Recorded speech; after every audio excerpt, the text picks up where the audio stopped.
وزیر مملکت برائے داخلہ طلال چودھری نے کہا ہے کہ سیکورٹی فورسز کے پیچھے پولیٹیکل فورسز یک زبان نہیں۔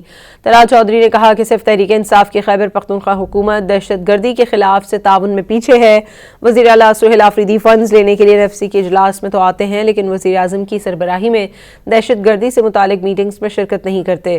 وزیر مملکت برائے داخلہ نے کہا عوامی سطح پر بات کرنے سے پہلے پس پردہ بہت کوشش ہوئی کہ دہشت گردی کے خلاف جنگ پر اتفاق رائے پیدا کیا جائے۔ وزیر مملکت برائے داخلہ طلال چودھری نے کہا ہے کہ سیکورٹی فورسز کے پیچھے پولیٹیکل فورسز یک زبان نہیں۔ طلال چودھری نے کہا کہ صرف تحریک انصاف کی خیبر پختونخوا حکومت دہشت گردی کے خلاف سے تعاون میں پیچھے ہے۔ وزیر اعلیٰ سہیل آفریدی فنڈز لینے کے لیے NFC کے اجلاس میں تو آتے ہیں لیکن وزیر اعظم کی سربراہی میں دہشت گردی سے متعلق میٹنگز میں شرکت نہیں کرتے۔ وزیر مملکت برائے داخلہ نے کہا عوامی سطح پر بات کرنے سے پہلے پس پردہ بہت کوشش ہوئی کہ دہشت گردی کے خلاف جنگ پر اتفاق رائے پیدا کیا جائے۔